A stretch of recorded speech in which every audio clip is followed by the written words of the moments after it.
Oke, selamat pagi, siang ataupun malam di mana berada teman-teman. Pada kali ini saya berada di kawasan Boris di rumahnya Cik Aini sebutnya ya. Cik Aini atau Mami Aini sebutnya. Enaknya sebut apa jadi ini?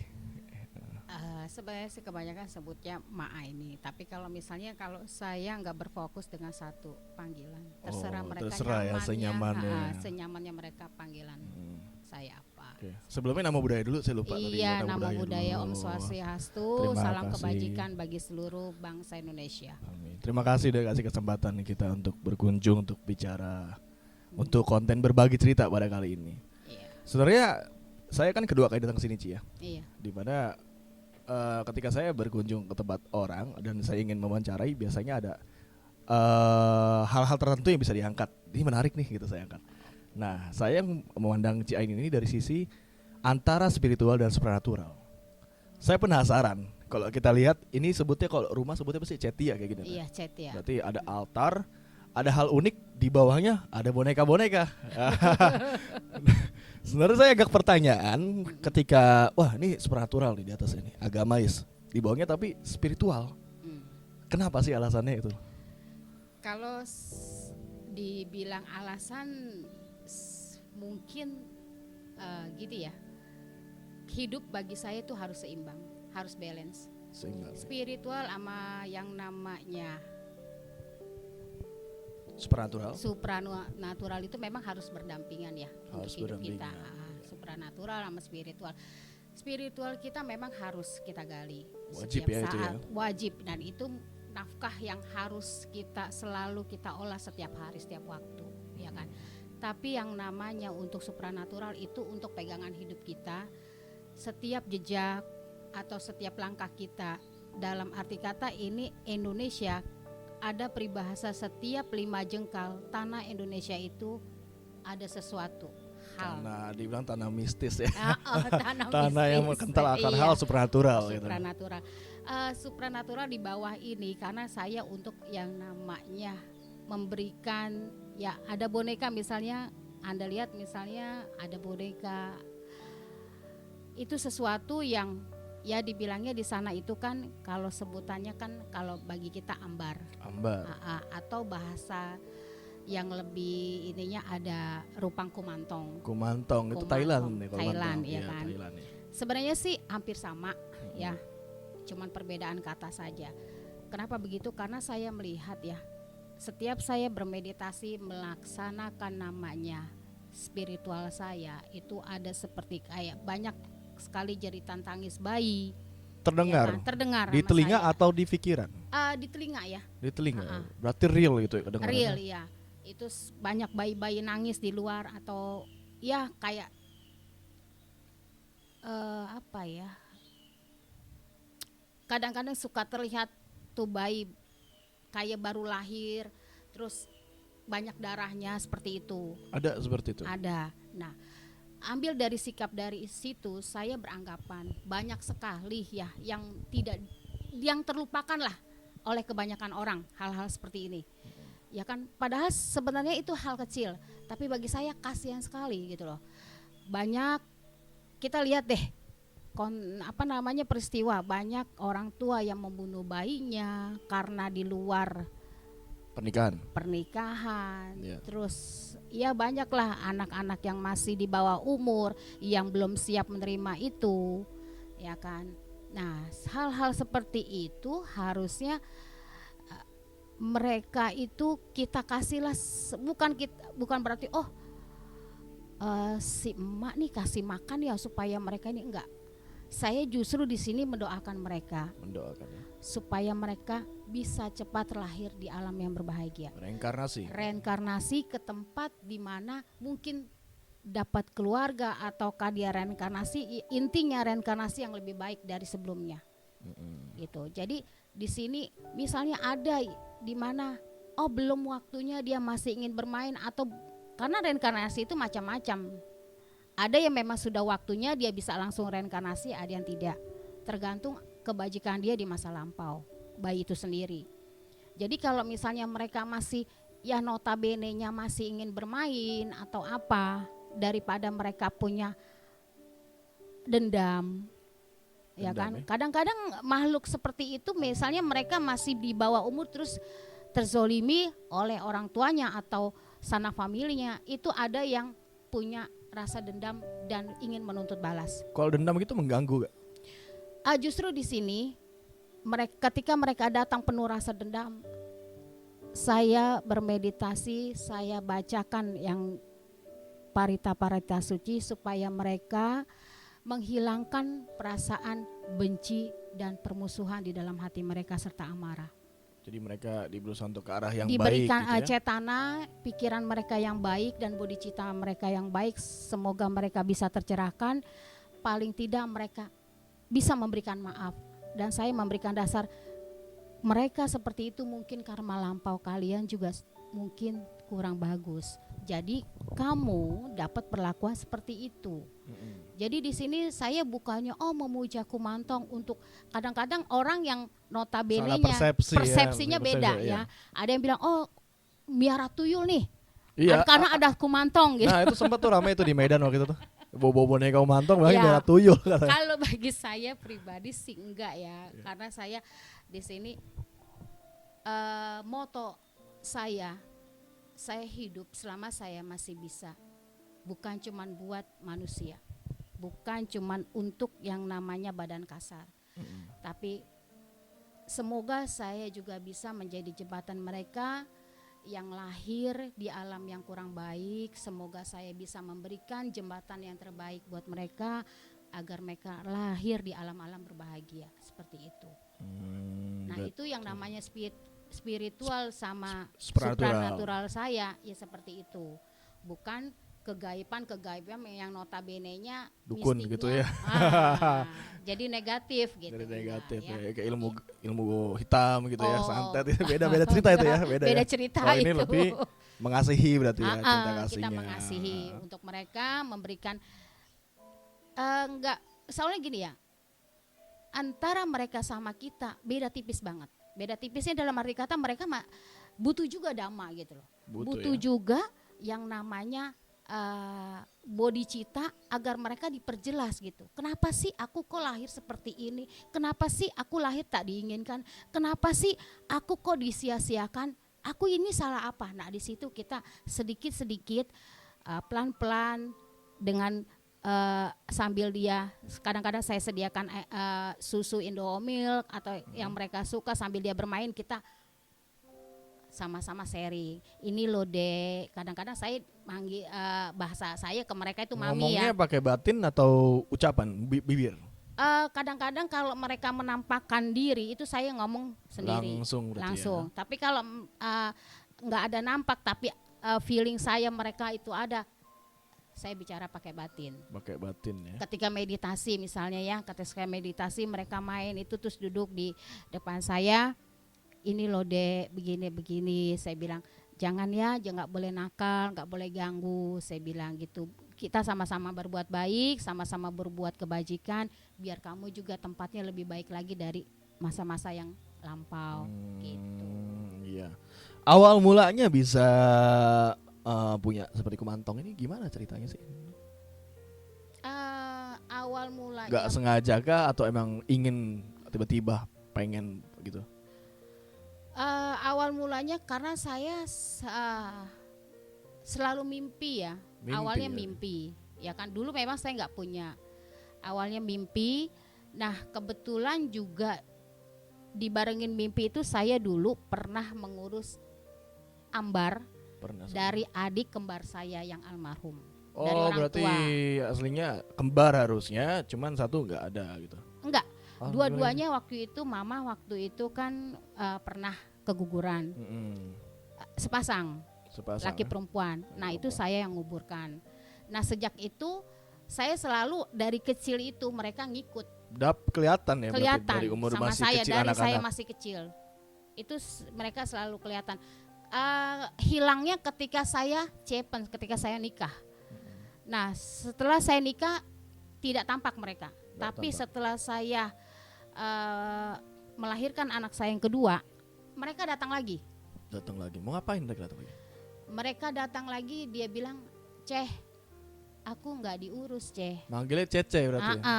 Kakak ya berarti ya? Kakak, ya. Ceh, aku nggak diurus, Ceh, katanya gitu. Nah, waktu itu kan yang ngurus Ambar kan mama, ibu saya. Terus saya tanya, memang kenapa? Ini kok saya didatengin nih, saya bilang sama yang perempuan. Emang waktu itu kebetulan mau Imlek, dia selalu datang ke saya itu setiap mau Imlek. Yang perempuan. Perempuan itu. Khusus perempuan. Malah dia sudah kasih nama dia, ini nama saya nih, Ceh. Tapi maaf ya, saya nggak bisa sebutin nama dia di sini. Yang laki juga sama nih, nama saya Ceh, katanya gitu. Nah, saya tanya mama, memang mama lupa. Nih Imlek tinggal 1 hari dia belum beli apa-apa. Tiba-tiba langsung waktu itu kalau nggak salah ya, yang perempuan itu masuk ke mama. Kayak bilangnya kesurupan gitu. Ya kemasukan lah ya, kemasukan ya, kesurupan terlalu kasar kayaknya. Masuk terus usap-usap pipi saya sambil nangis, terus ih Cece cantik ya katanya hari ini, katanya gitu kan. Tapi aku belum punya baju, Ce. Ini baju yang Cece pakai nih bagus gitu. Jadi singkatnya bener seperti itu. Itu bener Mama dalam usia segitu terus tingkah lakunya kayak anak kecil kan ya. Saya waduh, saya bilang bener nih, saya bilang. Terus saya usap kan pundaknya. Saya baca Sabesata Bawantu Sukitata, saya bilang keluar yuk, nanti Cece beliin, saya bilang. Malam ini juga Cece beliin, saya bilang. Kamu mau baju apa? Keluar yuk, kasihan mama, saya bilang. Nah, sejak itu jadi saya ngurus Ambar. Jadi saya yang urus. Setiap itu saya panggil. Nah, lama kelamaan setelah mereka saya urus, nah terdengarlah yang tadi saya bilang. Setiap saya meditasi ada suara bayi nangis, tiba-tiba saya keluar pintu ada bayi yang berlumuran darah. Banyak dari mana-mana ya, kayak kebuka, wah nih bisa nolongin gitu, itu tolong gitu, soalnya jadi kayak mungkin gitu ya. Entahlah ya, mungkin persepsi mereka begitu karena di sini mungkin ada Ambar gitu kan, persepsinya seperti itu. Notabene-nya mungkin gini lah, karena kita sering baca ayat-ayat suci, sering berdoa, sering memberikan bodi cita kita, welas asih kita kepada semua makhluk tanpa kecuali. Benar. Ya kan, saya selalu semoga kebajikan dan aditana yang saya lakukan pada malam hari ini bisa diterima oleh semua makhluk tanpa terkecuali, baik yang lahir ataupun yang belum lahir. Saya selalu bilang begitu. Makanya mungkin mereka kayak bayi gitu kan, kayaknya lebih kepada mereka lihat ketulusan seseorang ya. Kalau dalam berdoa mungkin ya. Di dalam lingkungan ini siapa sih yang bisa mendoakan saya, yang bisa membuat saya reinkarnasi lebih baik, kan seperti itu. Jadi itu yang pelan datang kayak gitu. Saya pertanyaan, ketika kita berhubungan dengan mereka secara psikis kita pasti ada gangguan dong. Wah, stres lama-lama nih, bisa gila nih dengar. Itu ada pernah ngalamin gak kayak gitu?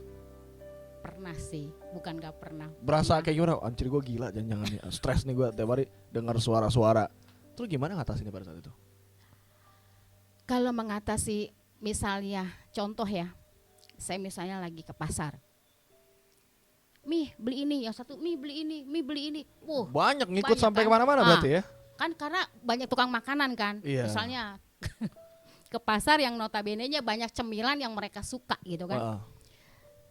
Saya diam sebentar, langsung saya baca mantra. Semacam mantra. Kan? Saya baca parita, saya mohon kalian tenang, tidak boleh ribut, semua nanti dipenuhi, tolong tinggalin mami, kalian pulang, nanti mami beliin semuanya. Mereka pulang atau masih ngikut? Pulang. Karena mereka ya tingkah laku seperti anak kecil, tapi mereka ini lebih gampang diatur. Lebih mengerti ya? Lebih mengerti ketimbang manusia sebenarnya. Repot juga sih jadinya. Iya, kalau manusia mungkin agak-agak susah. Dia ini kayak gimana kalau saya nih sudah, mami nanti pulang mami belikan, tolong jangan ganggu. Ya, kadang-kadang kalau misalnya saya nggak bilang begitu, tuh dagangan orang ada yang jatuh. Jatuh sendiri diganggu ya. Ya kan, waktu itu saya mau beli atpat, kadang-kadang tukang mie lagi layanin gini, saya beli sendiri, terus mie-nya tiba-tiba mangkoknya baru dituang mulu, nggak ada apa-apa, tiba-tiba pecah. Berarti gangguan secara ininya. Kalau kita nggak bilang gitu sama mereka gitu kan, memang ada ya namanya anak kecil. Dari sekian banyak ada saja yang susah dikasih tahu. Ada pasti bukan anak nggak nakalnya ada. pasti ada ya, nggak mungkin Kenakalannya semuanya masih ini ya. ada, ya kan. Cuma memang kalau misalnya kita sudah berdialog sama mereka secara batin, mereka paham dan ngerti. Dan kalau dari untuk wujud mereka berubah atau mereka emang kalau bentuknya seperti ini gitu? Wujud mereka itu nggak berubah, Sama, nggak menua atau sama terus tetap itu? Kalau misalnya notabene-nya ambar dari keturunan kita itu bisa menua. Kalau menurut Bisa persepsi menua saya berarti. ya, karena nenek saya dulu pernah, dia juga punya ambar, kembar juga, nenek ya, itu sampai nikah. Ambar itu nikah. Nikah sama Dikasih- makhluk juga. Sama makhluk juga. Yang nenek saya itu punya ambarnya perempuan, terus tiba-tiba dari besan yang laki-laki itu orang jembatan 5 datang bawa lamaran, kaget lah. Bawa boneka apa-apa? Enggak dulu zaman dulu kan enggak pernah ada gini Bagian ya. kayak gitu kan, kalau sekarang aja dipakein spirit doll gitu ya. Tiba-tiba langsung aja kasih, terus ini namanya ini, dia kenal ini, emang benar di sini ada ambar perempuan. Berarti Iya kalau benar, makhluk langsung. itu ujung ke ujungnya bisa ketemu ya di Nah, frekuensi dimensi itu. Kalau misalnya memang ambar yang lahir dari rahim keturunan kita itu bisa yang namanya membesar, ya kan? Tergantung dia mau reinkarnasi atau enggak. Tapi kalau misalnya ambar yang bayi yang di apa sih tuh namanya, dikiret lah, digugurin lah, ya kan? Itu biasanya mereka tidak akan pernah berubah, tetap seperti bayi, tetap Sama seperti ya, anak berarti ya. kecil. Walaupun sudah bertahun-tahun, ada satu yang ngikutin saya, itu sudah hampir 5 tahun tapi wujudnya tetap masih seperti itu. Sama terus. Sama. Nah kalau misalnya ambar dengan tuyul itu berbeda ya. Kalau tuyul apakah berawal dari ambar yang disalahgunakan gitu? Kalau ambar itu sebenarnya kan roh ya. Iya roh. Kok tuyul itu Roh. apa jadinya? Kalau tuyul itu kayak dalam arti kata kayak, kalau saya kan pernah juga tapa di Alas Purwo. Alas Purwo ya. Alas Purwo di Gua Astana tempatnya Pak Karno. Jadi saya di situ bukannya Alas Purwo tempat pesugihan nih si Mami ini, si Mam mau pesugihan, enggak. Saya cuma notabene-nya pengen tahu karena saya juga di sana kesana tirakat itu karena kita dapat input, dapat ilham lah istilahnya, suruh ke sana. Dapat panggilan lah ya. Suruh Iya. ke sana. Nah di sana itu bermacam-macam bentuk dari alam-alam yaka, gandaba dan para jin, para siluman memang gudangnya. Kalau kita punya mata batin. Bisa gila di situ ya, gangguan banyak ya. Sepanjang itu pokoknya Semuanya apa aja ada. serem-serem ya. Foto-foto saya ada, semua penampakan ini semua ada. Tapi kalau yang tadi you bilang antara ambar atau kumantong sama dengan tuyul, saya bilang 1000% itu salah. Beda ya. Beda. Karena tuyul itu dalam notabene-nya memang itu dari jin. Oh mereka emang dilahirkan menjadi makhluk seperti dari itu. makhluk yang memang diperbudak. Nah mereka itu ya dari alam-alam, apa sih bilangnya, kalau kita bilang alam apa sih? Peta Ya, makhluk-makhluk peta yang memang membutuhkan makanan yang tidak lazim. darah gitu. Nah ada yang memelihara mereka yang notabene-nya mengambil keuntungan dari situ, gitu kan? Nah itu tuyul, ada take and give-nya. Dalam arti kata kalau tuyul itu saya kasih kamu sekian, tapi kamu mau kasih saya apa? Ada feedbacknya lah kayak orang kerja berarti ya. Tapi dalam arti kata itu taruhannya nyawa. Kenapa Tapi ya maksudnya? kalau ambar tidak. Dalam arti kata nyawa, udah siap belum kita menyusui? Dia tuyul itu susunya bukan karena kayak ambar, oh susu Ultra, Indomilk, bukan. Yang dibilang susu bagi dia adalah darah. Darah siapa? Perempuan. Darah perempuan. Darah perempuan. Siap nggak yang ngambil tuyul itu menyusui secara ibaratnya secara benar-benar kayak seorang perempuan nyusuin anaknya, ASI. Itu makanya saya bilang perbedaannya 180 derajat atau 1000% itu salah. Kalau bilang tuyul sama kumantong atau ambar itu sama, enggak. Beda 180 derajat. Tuyul itu ibaratnya ya take and give-nya kalau misalnya itu sampai turun temurun, satu kali kita megang ilmu tuyul, sampai kapan pun ya, anaknya, cucunya, cicitnya semua pasti harus megang dia. Mau kamu buang kemanapun itu tetap ngikut, tetap minta tagihan. Bilang enggak dilayani, anak pertama biasanya ya, anak pertama dari rumah tangga tersebut yang memangnya ngambil tuyul itu biasanya buat taruhannya. Perjanjian setan lah ya. Nah, ada kayak makanya kita kalau bisa ya janganlah. Jujur, saya waktu kelas Puro, godaan itu ada batin ya? saya itu dicoba Godaan luar biasa, itu ya. luar biasa. Saya disediain 1 peti emas. Itu bukan mimpi, itu bukan halusinasi, dan itu nyata. Sampai saya cubit badan saya, bener nggak? Disediakan oleh Saya siapa? ambil bener emas. Sama makhluk begitu. Iya, Mereka menyediakan emas ya berarti. emas di sana, emas batangan sebesar gini.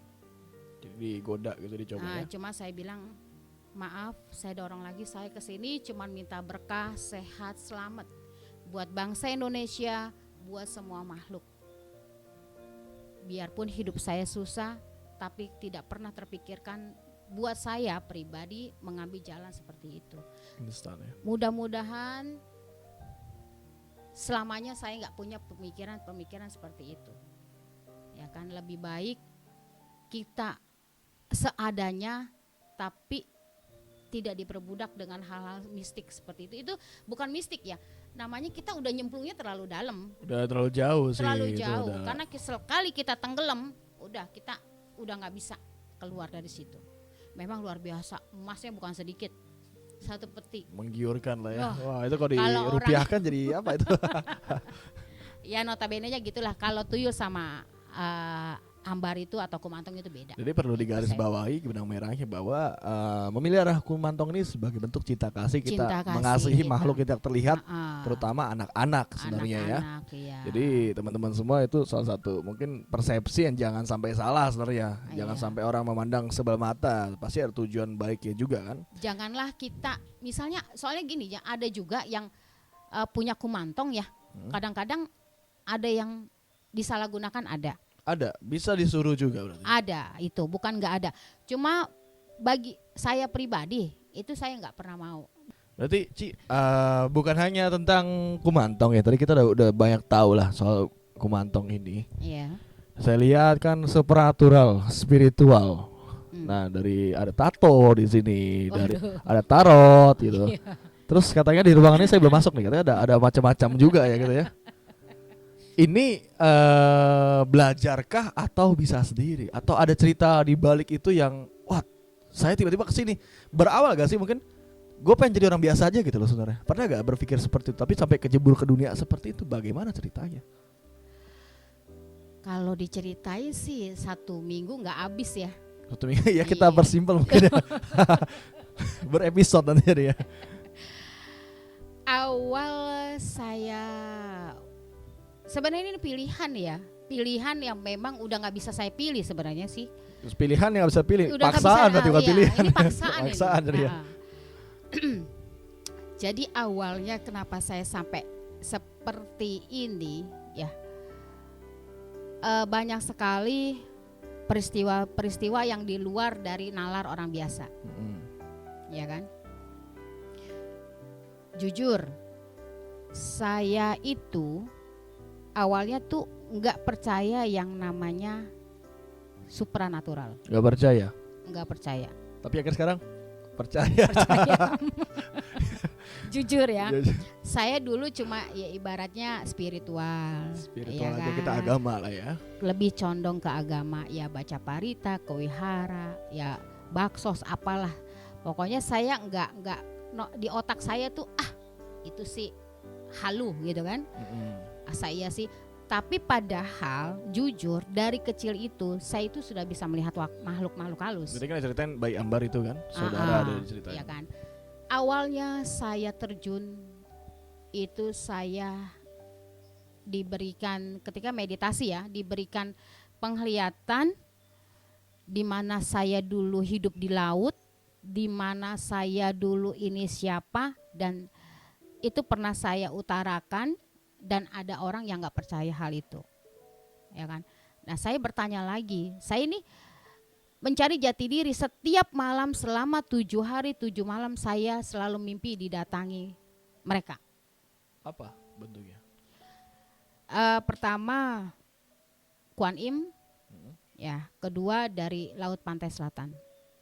Ketiga, yang kayak di lukisan ini bukan? Iya, betul, yang di belakang. Nah, ketiga Eyang Semar. Eyang Semar. Ya. 3 bentuk ini 7 hari berturut-turut itu selalu datang. Mimpi terus seperti itu. Selalu datang. Saya mau berbagi sama kamu. Saya ingin berbuat baik sama kamu. Tolong siapkan diri kamu. Tapi di situ saya nggak bisa bicara, oh ini siapa, saya ini siapa, saya juga nggak paham, saya ini lupa nama saya waktu itu di situ.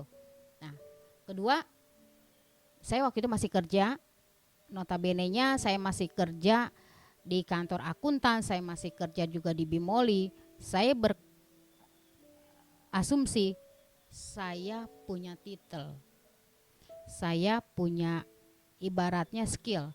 Masa saya mau terjun ke dunia seperti ini gitu kan? Yeah. Nah, langsung saya dimimpikan lagi, langsung Kuan Im yang baju putih naik naga, percis kayak pertama kali waktu itu geger Kuan Im yang ada di foto, yang difoto sama orang di pesawat terbang, yang awan ternyata kan jadi Kuan Im pakai naga kan? Itu datang, Tecu, kamu harus bisa. Harus siap.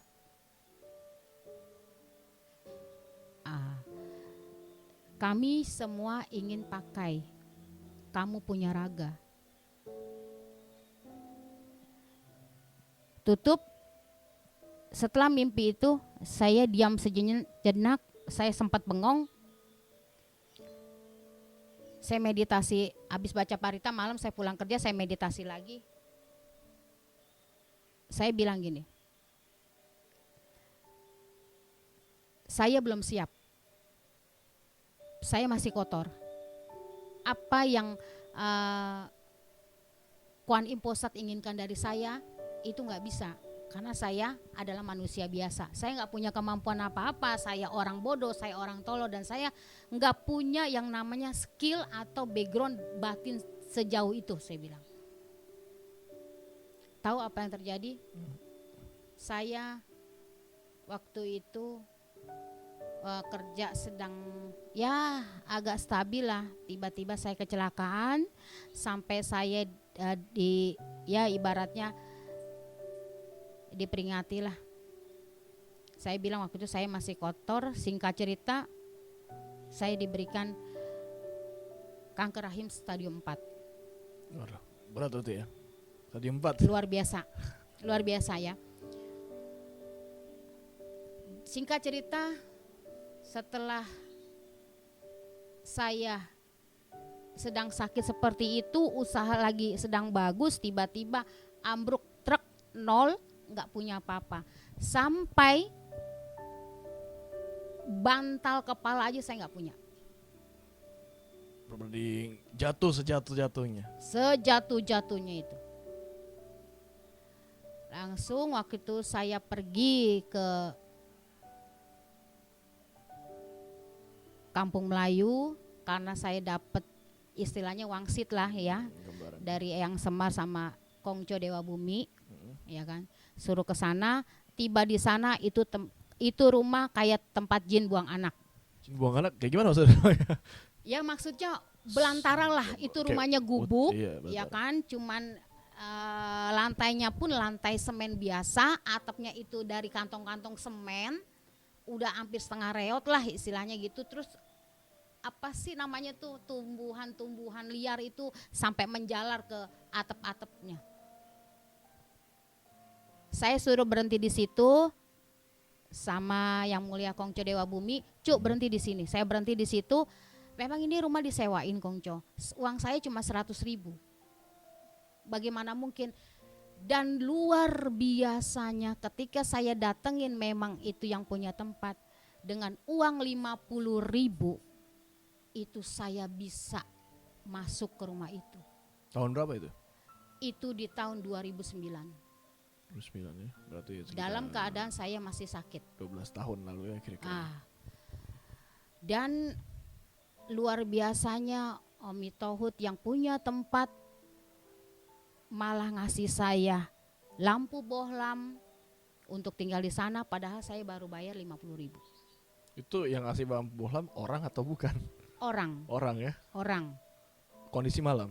Kondisi malam. Sampai sekarang orangnya sih masih ada, ya ada. di Kampung Melayu sana. Cuman suaminya dengar sudah meninggal. Ya. Belum lama saya dengar. Singkat cerita, dari sanalah saya mulai berbenah diri. Dalam arti kata, saya udah pasrah. Ya. Yeah. Mau dijungkirin kayak gimana lagi saya udah terima. Ya. Boleh kita punya titel tinggi. Itu cuman buat yang namanya basic hidup kita. Basic hidup ya. Tapi kalau misalnya memang uratnya memang udah ke sana, ibaratnya tulangnya udah ke sana sampai ke lubang semut juga kita dikejar. Singkat cerita, saya tinggal di sana, saya dapat petunjuk ya. Dalam meditasi saya diminta bertapa di Goa Batu Haji dekat Karanghau, Pelabuhan Ratu, Pantai Selatan, Sukabumi. Ya. Saya datang ke sana, saya sempat masuk, itu tapa 2 hari 2 malam di Goa Batu Haji. Ya kalau dibilang kok nggak takut atau apa, karena kita udah mau mati ya. Kalau orang mau mati, orang mau mati kan namanya udah, dokter bilang 50-50. Stadium 4 soalnya. Ya kan, cuman ibaratnya keajaiban lah yang saya bisa tetap hidup lah, istilahnya kayak gitu. Nah, anak-anak semua, anakku udah lahir, dua-duanya ini saya yang anak saya yang kedua umurnya waktu itu sudah 6 tahun 7 tahun. Nah, yang besarnya itu udah 11 tahun 12 tahun. Mereka saya titipin, saya pergi ke sana, saya pulang, saya meditasi habis sembayang, saya tetap meditasi lagi. Yang anehnya itu saya nggak pernah ninggalin yang namanya ibadah. Sejak saat itu atau gimana? Memang saya tuh kalau nggak ibadah ya, biarpun sibuk kerja atau apa, itu saya nggak lepas dari baca parita, kalau nggak Liam Keng, Pak Sepavo, Livo Chan Weiwan, Amito Ching atau apapun. Itu saya nggak bisa lepas. Ketika saya baca yang namanya Pu Men Pin, Pu Men Pin lah, Saddhamma Pundarika Sutra, sambil ngetok MUI. Pulang dari Pelabuhan Ratu, terus saya meditasi. Padahal kalau dibilang ya, itu sakitnya sudah luar biasa. Timbangan saya waktu itu udah 25 kilo. Perut besar. Timbangan 25 kilo. Kurus banget tuh. Luar biasa. Enteng banget tuh 25 Waduh. kilo. Saya bilang, ketika saya meditasi, singkat cerita, saya benar-benar melihat sosok Kuan Im Posat seumur hidup saya nggak bakal lupa. Bentuknya lihat. Bentuknya langsung lihat di mata saya. Sama yang kayak di film-film atau yang kayak di gambar-gambar? Bentuknya? Bentuknya kurang lebih sama. Mirip ya? Mirip. Pakai baju putih. Pakai baju putih, dia bawa liang liu di botol begitu. Ya kan? Dia cuman enggak berkata apa-apa, cuman nepok kepala saya 3 kali langsung ngasih liang liu ke seluruh badan saya, air liang liu yang ada di botol dia, sambil senyum. Setelah saya mau kui, dia langsung hilang. Di situ rasanya semangat saya timbul. Semangat apa? Untuk apa? Semangat untuk tetap hidup. Tetap hidup ya. Untuk yang tetap bangkit hidup. lagi, ya. Di telinga saya ada perempuan, cuma saya nggak tahu, cuma suara perempuan. Yang kamu punya sekarang hanya semangat. Ingat cu, manusia tanpa semangat hidupnya bagaikan seperti mayat hidup. Mayat hidup ya. Coba kita, memang kalau saya renungkan kata-kata itu benar, Iya. ya kan? Orang kalau nggak punya semangat udah repot, ya kan? Nah ketika itu singkat cerita, tiba-tiba entah dari mana, saya lagi ngajar untuk paduan suara untuk Hari Katina kalau nggak salah, seingat saya itu di daerah Tangerang. Saya memang ke anak kecil suka. Jadi setiap ada yang namanya paduan suara atau nyanyi atau apa backgroundnya, yang penting aktivis di wihara itu saya selalu dukung, dan saya selalu menjadi motivator untuk grup nyanyi lah istilahnya. Sekolah minggu ya. Tiba udah selesai acara, tiba-tiba saya dipanggil oleh seorang bante. Masih ingat namanya? Bante apa? Saya nggak bakalan lupa seumur hidup. Sebutkan, iya. sebutkan juga. Saya nggak bakalan lupa seumur hidup saya. Dia bilang, Bu, sudah saatnya Ibu duduk. Duduk dalam arti apa maksudnya? Dalam arti kata, yang di belakang itu, yang pakai baju putih dan pakai baju hijau memang ngikutin Ibu. Buang udah penyakit ini, berapa biayanya? Bante bantu.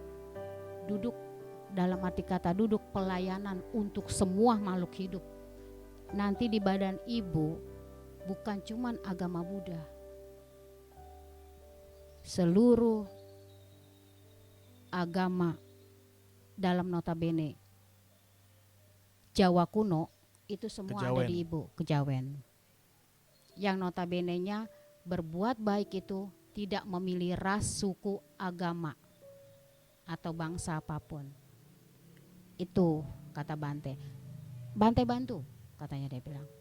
Langsung besokannya 5 orang Bante datang ke tempat saya, bantu. Saya disuruh pilih rumah sakit mana yang paling terkenal, mereka sebut Mau Siloam, Darmais, saya bilang. Atau satu lagi apa tuh yang paling ini, Royal Taruna di Grogol. Royal Taruna di Grogol, ya. Tapi saya milihnya yang ecek-ecek aja deh Bante. Yang ecek-ecek dalam arti kata kita cukup tahu diri, kita sudah dibantu, janganlah kita sampai melampaui, ya kan. Nah saya pilih rumah sakit, saya nggak usah sebut rumah sakit yang ada di Tangerang, dekat apa sih namanya itu, pos dekat Karawaci, itu rumah sakit di situ. Saya pilih rumah sakit itu karena saya yakin mereka bisa nanganin saya. Tapi singkat cerita, setelah saya dioperasi, diangkat semua penyakit, dan dokter bilang saya suruh balik lagi, suruh kemo, suruh apa atau apa, itu saya tidak pernah balik lagi sampai detik ini. Saya berprinsip memang dokter bisa segalanya dalam hal penyakit, tetapi dalam hal usia kematian itu yang di atas yang menulis kapan kamu harus meninggal. Karena tadi saya belum jelaskan, ketika saya kecelakaan kaki, saya sempat mati suri. Sempat mati suri tahun 2006 itu, sempat mati suri, dan di situ ada yang berpesan mati dan hidup itu bukan di tangan dunia, tapi kami, katanya. Nah di situ saya berprinsip, dokter setelah ngangkat penyakit saya operasi selesai, buka jahitan segala macam, Bu besok bikin jadwal ya buat kemo. karena ibu ini udah lumayan katanya, jadi harus dibersihin sel-sel kankernya gitu. Yang masalah kanker rahim tadi. Iya, setelah selesai, nah Bante bilang, ibu mau di kemo lagi atau ibu mau terus berobat lagi atau gimana? Tapi saya anehnya, setelah saya pulang dari rumah sakit, saya baca parita Arananda Dewata, terus saya duduk diem meditasi, saya nengok ke belakang, itu Kongco Chow Sukong Tanjung Kait datang ke tempat saya bawa tandu. Bawa tandu. Itu jelas-jelas, itu bukannya meditasi, bukannya, itu jelas-jelas saya lihat bawa tandu buat saya. Kamu mau duduk jadi pengobatan, datang ke tempat Kongco. Kongco sekarang lagi sejid. Di mana? Tanjung Kait. Tanjung Kait. Yang di mana sih? Kongco Chow Sukong Tanjung Kait ada kan? Yang gede itu? Yang dulu kena tsunami nggak bisa katanya, atau gimana? Iya, yang belum lama kan, ini kan kemarin kan sejid juga kan, belum lama. Oh, yang besar itu. Yang besar, Tanjung Kait tahu, ya. tahu. Singkat cerita, saya baik Kongco, saya ke sana. Saya sembahyang ke sana, saya mohon ampun kalau saya ada salah. Saya mohon ampun sama para leluhur, karena di sana notabene juga kan ada kejawen juga ya di Tanjung Kait. Nah, sejak hari itu saya tekun antara spiritual dan supranatural, karena yin dan yang memang harus, hitam dan putih harus kita seimbangkan.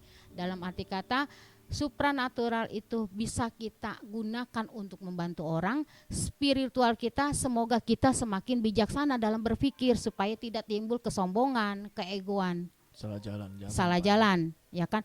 Jadi seimbang. Supranatural cuma supranatural saja, itu bisa angkuh.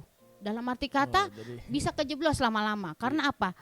Nggak menutup kemungkinan makhluk-makhluk itu terus ngegoda kita. Mereka ada yang jahat ya pasti ya. Ada.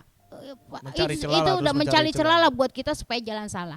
Tapi kalau misalnya antara spiritual sama supranatural itu jalan berdampingan dengan balance, ya kan, itu pasti kebijaksanaan kita, kebajikan kita dalam berpikir dan bertindak itu lebih, ibaratnya lebih memikirkan banyak pihak lah daripada ketimbang diri sendiri gitu loh. Berarti tujuannya untuk membantu ya? Untuk membantu seperti itu. Nah, tadi yang kamu bilang, oh di sini nanti ada ruangan ini. Nah, ketika saya tadi notabene-nya saya tapa di Gua Batu Aji dekat Pelabuhan Ratu, itu saya didatengin sama Kanjeng Ibu Ratu. Nyi Roro Kidul. Bunda Ratu Kidul. Itu saya benar-benar melihat laut itu terbelah. Kebelah, benar? Terbelah. Jadi yang kita lihat tuh dasar tanahnya aja toh. Kayak film yang Seiki. dulu Nabi Musa gitu ya. Yo. Nah, mereka itu datang dengan pasukannya sambil dia bicara, ya wis, Nduk. Sek kamu mulai pulang, semua tirakatmu dijabah. Ketulusanmu, welas asimu, kenapa sing kamu kepilih? Karena kamu punya hati baik, ndak pernah memikirkan buat pribadi kamu sendiri. Itu kenapa kami milih kamu. Gitu. Kebanyakan orang duduk seperti ini itu cuman ingin kesohor, cuma ingin supaya ada nama, tapi kamu enggak. Sebelum dia pergi, dia kasih batu sama saya sepasang. Sampai sekarang batu itu ada. Batu apa? Yang satu batunya hitam, yang satu batunya kayak mata, kayak dibilang kayak mata ular gitu ya. Coklat tapi berbentuk kayak mata gitu loh, gitu. Yaitu mungkin karena gini ya, saya ini berbuat untuk umat atau untuk orang banyak itu nggak cuman ibaratnya apa ya, kadang-kadang untuk ngobatin yang namanya ilmu-ilmu santet, ilmu-ilmu goib juga kita berperan di situ. Jadi mungkin tujuan Bunda memberikan sesuatu buat saya yaitu untuk yang namanya menangkal dari hal-hal seperti itu. Berarti nolong orang berapa kali juga ya, kayak orang gangguan gaib itu? Nah, bukannya beberapa kali, memang mungkin sudah ratusan ya. Banyak tak terhitung. Ya? Sejak saya pulang dari tempat kongco Tanjung Kait, itu saya nggak pernah bilang saya ini cenayang atau semacam paranormal atau apa, saya enggak. Tidak bilang. Saya pokoknya ibadah tok. Tiba-tiba dapat 2 hari ada orang datang mimpi. Datang sini. Ya? Datang sendiri. Orang Cina Medan. Datang sendiri, dia bilang dia dikasih mimpi. Suruh datang ke tempat Ibu Ratu dan Maim yang pakai baju putih. Berarti selalu pakai baju putih ya? Saya sih sebenarnya nggak selalu pakai baju putih. Kalau bagi saya penampilan luar itu notabene-nya nggak selalu putih ya. Iya. Ya kan, dalam arti kata memang sih lebih bagus kelihatan bersih itu putih notabene-nya, karena zaman sekarang jangan terperangkap sama apa yang ada di luar.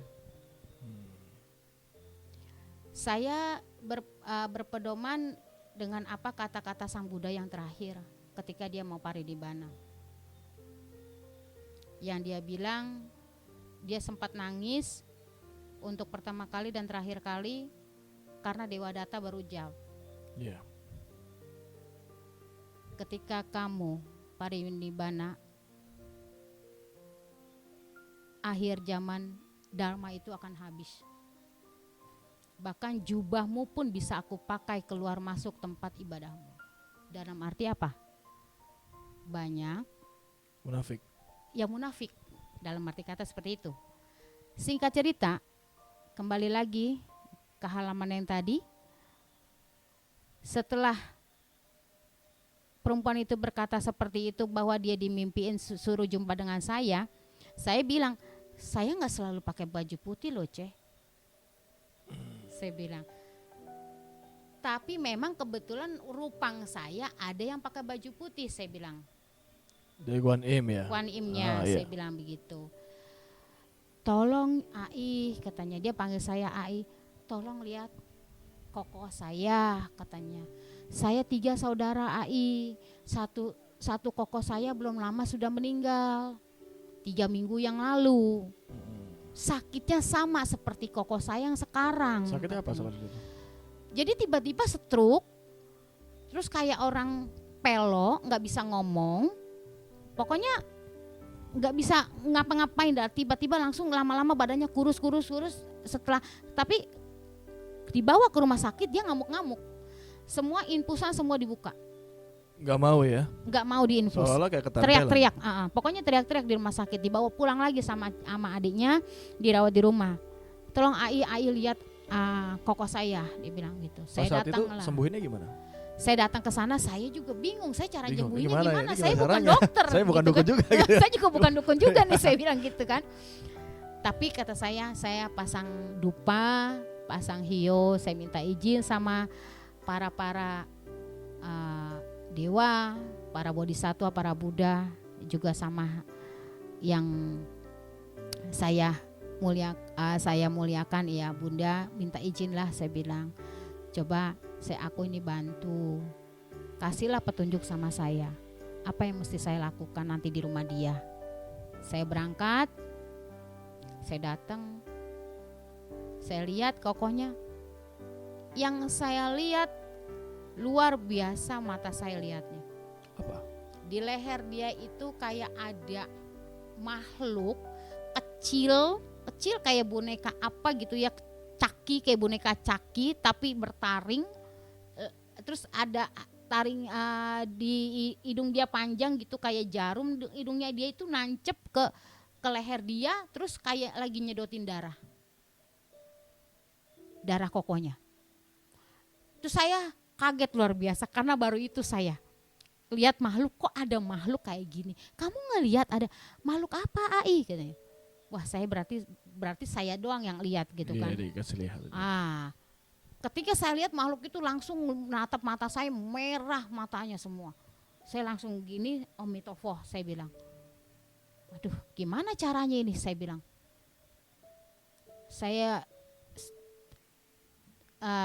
Terus saya bilang, Ai pulang dulu. Besok Ai kasih kabar, kamu tinggalin nomor telepon. Waktu itu tahun 2009. Dan BB waktu itu kayaknya belum ada deh ya. BB atau yang namanya BlackBerry atau apalah. Belum. Dulu apa sih bilangnya tuh? BB ya? BB ya, masih dulu ya. BB. Belum. Jadi saya nggak bisa sempat yang namanya foto-foto karena waktu itu saya belum punya. Bisa kirim Belum bisa. dulu. Asia ya, waktu itu zamannya Asia. Sony Ericsson. Sony Ericsson lah. Saya pulang, saya baca Parita, saya baca Liam Keng. Terus saya dikasih input, kamu cari akar-akaran ini, langsung kamu balurin ke badan dia. Dapat gambaran seperti itu pesannya. Gambaran seperti itu. Saya besokannya saya balik, dijemput sama dia lagi, balik ke sana saya lumurin. Terus saya baca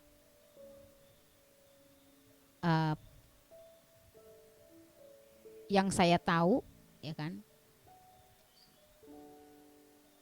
Bila mana memang pernah ada punya karma buruk di masa lampau dengan makhluk ini, tolonglah makhluk ini memaafkannya.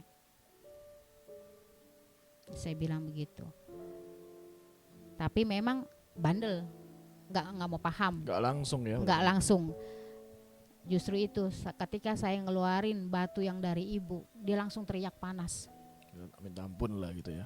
Nah, makhluk itu pas ngelihat batu yang saya kasih lihat dari ibu, dia langsung minta ampun panas. Saya balurin lagi ramuan yang saya racik dari rumah. Ling namanya kalau nggak salah waktu itu si Aling. Ling, Ai pulang nanti malam kalau koko kamu minta makan, minta minum, sediain semua. Saya bilang, mudah-mudahan para Buddha, para Bodhisatwa, saya bilang, para dewa memberikan kesempatan dialah untuk berbuat baik. Saya bilang begitu. Karena usianya masih terlampau muda, 23 tahun. Masih muda ya. Masih muda banget. Setelah saya balik, besokannya langsung tiba-tiba yang waktu itu notabene-nya kita kan nggak punya apa-apa ya di tempat yang tadi saya bilang rumah tempat jin buang anak. Meja altar aja saya nggak punya.